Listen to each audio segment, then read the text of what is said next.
Nakuha naman natin yung ibang news item. Ano ho? Sapagkat naglunsad ang Department of Environment and Natural Resources o DENR, ano ho? Na ika nga ay meron ho silang tinatarget ngayon na magtatanim. Magtatanim ho ng 3 milyong puno sa buong bansa ngayon hong Philippine Arbor Day. Ito ho ay isang magandang programa ng gobyerno. Kung talagang susundin ho talaga lahat ng mga barangay. Eto, nakatakdang pangunahan ni DNR Secretary Juan Miguel Cuna ang pagtatanim ng puno sa Gumbor sa National Monument sa Padre Burgos Avenue sa Maynila. Sapagkat kasabay ho nito ang 1,642 ng mga lungsod at munisipalidad na makikiisa sa isinasagawang malawakang tree planting activities sa buong bansa. Kabilang ho sa mga itatanim ang mga katutubong puno, yung mga indigenous species, mga punong namumunga, bakawan at iba pang angkop na uri ng halaman sa mga urban areas, sa pampublikong mga lugar, paaralan, kagubatan at mga watershed. Ito ho ay sinasabi ko ho noon pa sa ating broadcast na hinihikayat ko ho yung aming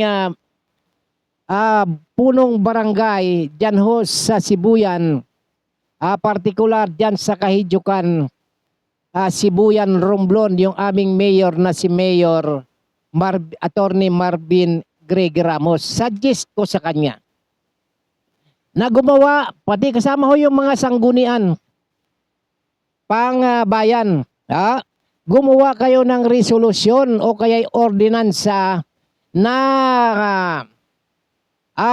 obligahin ang lahat ng mga residente sa lugar na magtanim ng isang puno. Bawat isa ho.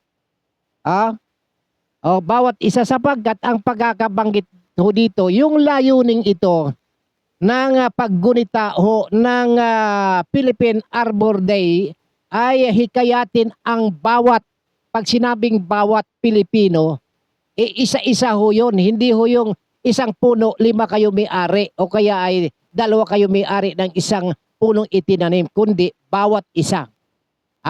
Bawat isang Pilipino ay ika nga ay magtanim ng mga luntiang puno, sapagkat ang layunin ho mga kababayan ko ay gagawin hong luntiang komunidad ang ng DNR yung inyong mga lugar, sapagkat napakalaki pong tulong ang pagtatanim ng kahoy, sapagkat yan po ay malaking tulong din para ho ay hindi ho kayo babahain. Lalo na dyan ho sa barangay Tampayan, dyan ho sa Magdiwang, Sibuyan, Romblon, ay kapag ka nag-uulan, 3 araw talaga namang yung mga kanilang mga ari-arian at mga kahayupan ay inaanod ng baha. Kaya nga ho, para ho magiging makabuluhan yung programa ng pamalaan, ito hong pagtatanim ng punong kahoy. Huwag ho na tayong gumaya ho dito sa Metro Manila, sa National Capital Region, na dito ho ang nagtatanim ho dito yung mga politiko, nagtatanim ng mga ikakaso sa kanilang mga kalaban sa politika. Ayan, di ho ba? Etong ginagawa ho nilang impeachment na ito yung ginawa ho nila dito kay kay dating anak kalusugan representative Mike Defensor. Sabi nga ho nitong si Mike Defensor huwag kayong maniwala diyan kay Matibag, bobo yan. Ano ho sabi ho sa ano sabi mo kung Mike kay kay Matibag? Bubo. Bubo ka daw, NBA Director Melvin Matibag. Isa ka raw bubo, sabi ni ano eh. Sabi ni yung best friend mo. Mike Defensor. Sapagkat meron ka pang blueprint na pinapakita na meron mga escape dyan na doon kay yung diyan dinadaan yung mga chiching sapagkat inaakusahan mo ito ng human smuggling ba yan? Human trafficking, anak ng timaan. Ay, nako. Kaya wag ho kayong gumaya ho dito sa mga politikos sa Metro Manila dito sa National Capital Region. Particular itong mga congressman. Meron na rin ho silang mga organisasyon. Yung Lupin Syndicate, yung mga magnanakaw sa kaban ng bayan na tinuran ng mga dating mga sundalo. Dito sa Senado ganun din. Hanggang ngayon hindi ho naampat yung away. Sapagkat kasi mahilig kayo magtanim. Ayaw na kayo nalalamangan. Ayaw ninyo na nai-expose yung matuwid at ang gusto ninyong ma-expose yung kasamaan. Yung sinasabi nga lawmaker is a lawbreaker. Dapat na kayo ang nagpapatupad ng tamang batas hindi. Kaya ito na lang para makabawi-bawi yung sambayan ng Pilipino tayo ho nasa mga probinsya o sa mga barangay. Wag na nating intindihin yung mga magnanakaw na yan. Pagbutihin ho natin yung ating kapaligiran ho sapagkat tayo ho ang makikinabang ho dyan kapag dyan naman ho kayo nakatira, dyan ho kayo ay makikinabang. Iyan ho mga politikong yan, yung mga magnanakaw na yan, nasa matataas na lugar yan at saka ibang bansa ho yan, pumupunta para hindi ho sila maaapektuhan sapagkat mali-malita na ho yung kanilang nakulimbat. Sige. Hindi ho kami nagbibintang. Kami ho nakikita ho namin dyan sa mga larawan at maging sa mga testimonya nung may nakakalam sa inyong kabuhungan o kayong inyong pagkaganid sa salapi ng bayan. Ito, kaya ho, nais ko hong ipanawagan din ho sa aming gobernador. Si Gobernador Trina Permalo Pabic. Sana sa buong lalawigan ng Romblon, lahat ng mga barangay dyan, gumawa ho kayo ng magsama-sama kayo lahat, sangguni ang panlalawigan, sangguni ang pambarangay, sanggunian ng pangmunisipyo, maglaan kayo ng 1 o 2 araw na pagpupulong, gumawa kayo ng batas o kaya ay gumawa kayo ng alituntunin o resolusyon para ho ang lahat ng mga residente diyan sa nasabing lugar, bawat isa magtanim ng isang punong kahoy at obligado ka hong buhayin. Hindi ho po pwede pagkatanim mo ay iiwanan mo na lang. Ibig sabihin iyan ay iyong bibisitahin kung iyan ay buhay o patay. Yun ang pinakamaganda. Suggest ko ho yun.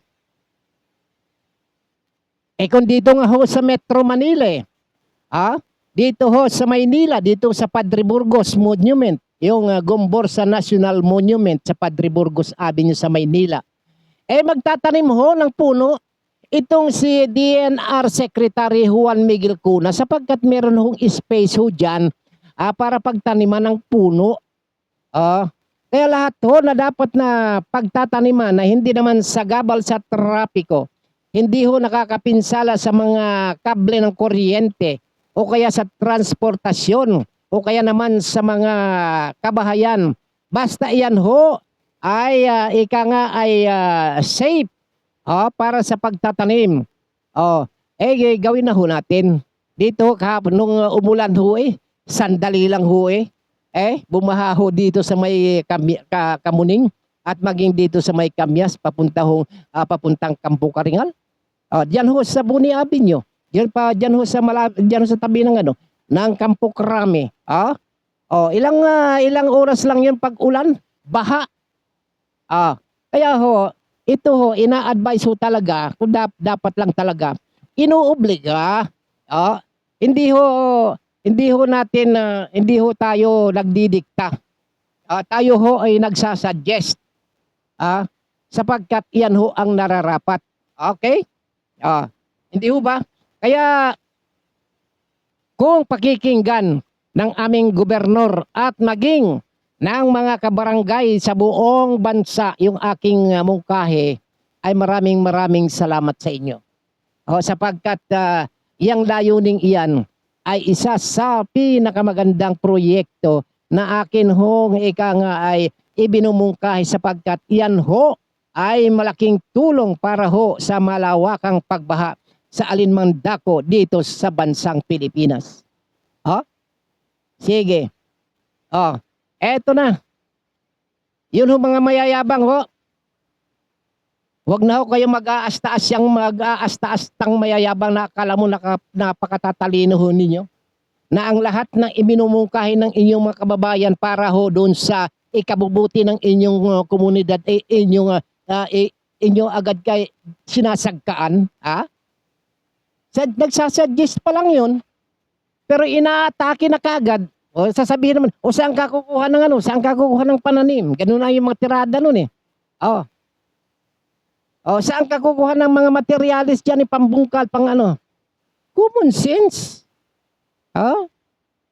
Hindi ho tayo spoon feeding. Dapat ganun. Hindi ho tayo spoon feeding. Kumuha ka lang ng kahoy diyan at patulisan mo lagyan mo ng tulis, makakapagtanim ka na ng isang punong mangga. O kaya isang punong santol, o kaya isang punong tamarind, o kaya ay duhat. O diyan naman sa malapit sa baybayin, yung Bakawan. Yung aking kamag-anak, di ba, Barangay Captain Greg Villanueva. Pinsan. Ito siguro isa suggest ko lang naman, hindi kita inuutusan. Ako ay nagsasuggest. Ituwang na natin yung ituwang na natin yung ating yung ating mga kamag-anak. Lalo na si Raymond. Magkungulan diyan ako, magtulong-tulong tayo.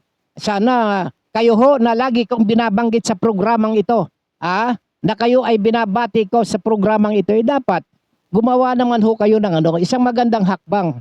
Dito man lang, umpisahan natin dyan Hindi lang ho dito nag-uumpisa sa Gomborsa. Kundi umpisahan ho natin dyan ho sa isla ng Sibuyan, sapagkat meron hong pagre-regulate ho ng pamumutol ng kahoy, sapagkat nababalitaan pati sa social media na yung yung mag-asawa na matanda na ika nga ay nahulihan ng panggatong ay kinasuhan. Para maging fair ho tayo.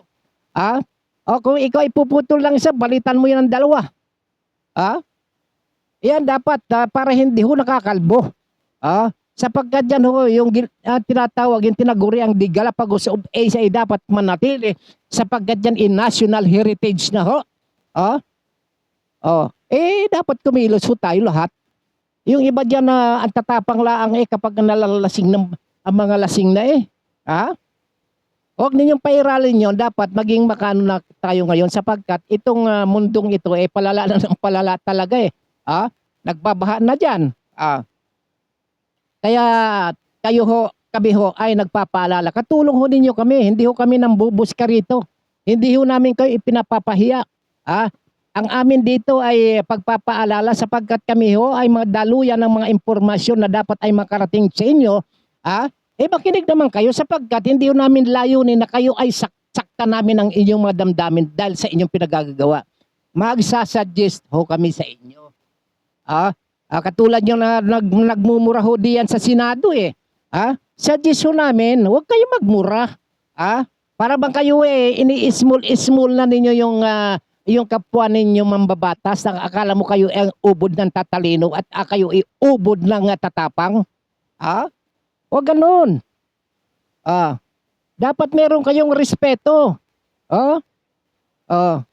Yan. Ayan ang aming paalaala. Hindi ho namin kayo binabatikos ho dito. Nagpapaalala ho kami sa inyo. Isa pa, ito hong kuryente. Meron hong news item ho ako dito.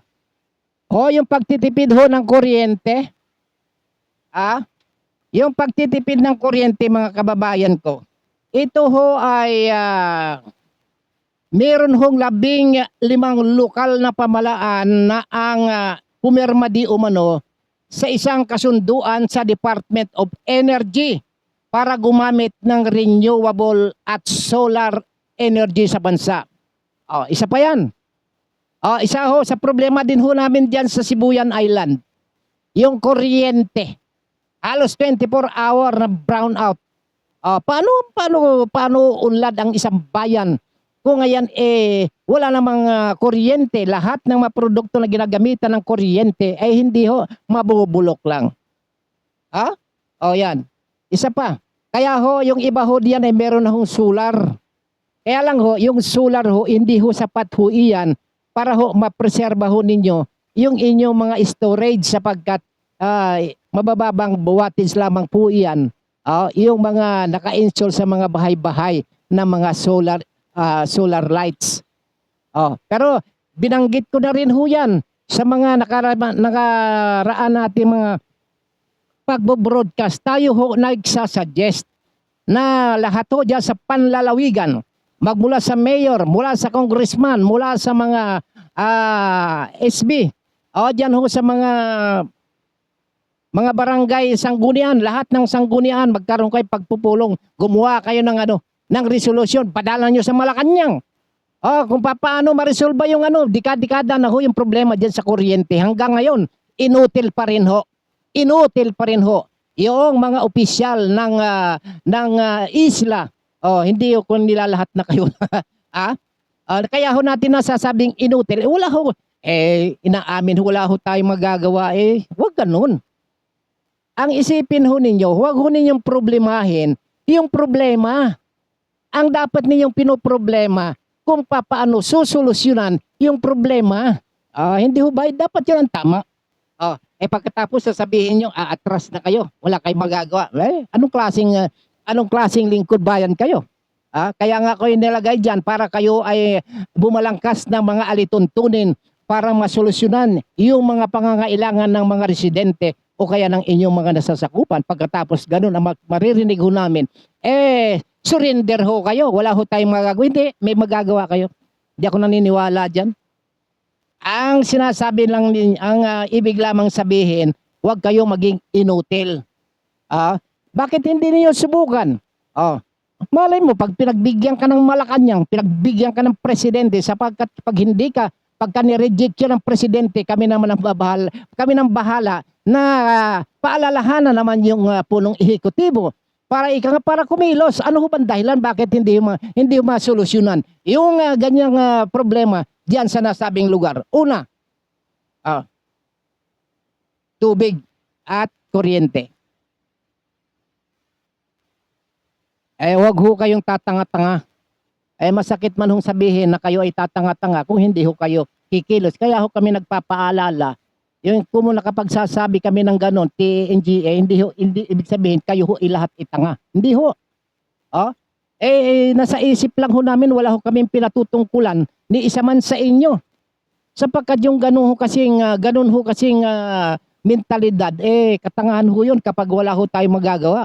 Kaya hinihikayat ko ho kayong lahat. Diyan ho. Lalong-lalo binibigyan din ko yung aming lugar diyan sapagkat diyan ho ako isinilang Saan ho ba ako dapat na kumiling ng mas matimbang? Siyempre doon sa lugar na kung saan doon ho ako isinilang. Doon ho yung bayan ko Na hanggang sa ngayon, dekada na ang lumipas, wala pa hong nangyayaring pag-unlad. Marami na ho, gumanda-ganda na ho ngayon sa pamamagitan ng mga infrastructure projects. Sapagkat ginagawa din naman ng mga punong lungsod o punong bayan yung kanilang magagawa para ho magkaroon man lang ho ng pagbabago sa ekonomiya. Noon sa kalidad ng serbisyo, pero number one ho talaga ho diyan, yun hong kuryente. Pag walang kuryente, tapos tayo. Okay. ano na natin yan. Iwanan na natin yan bukas naman, no?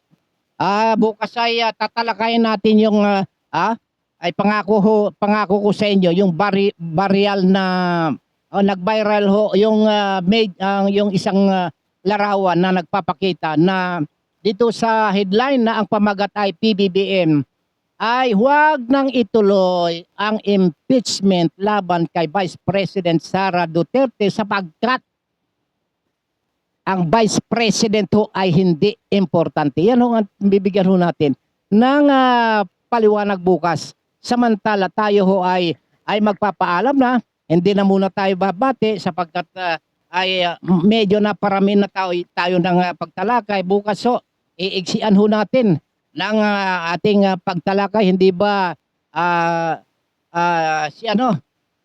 Presi Pangilinan at saka Jemeline Nietes. Siyempre, nagpapasalamat po tayo sa mga kababayan natin sa Palawan at sa buong universe sapagkat bukas ho ay tabayanan ho ninyo ang isyong panlipunan, balita at komentaryo sa Bigwas News Philippines sa ngalan ng mga magigiting natin nakasama sa palatuntunang ito, sina Tech Aaron, si Tech Leo, yung ating director, news director Ma'am Rose Dingding, sa ating station manager Ronnie Dave Abili at ang ating station general manager Ma'am Naomi Cascara.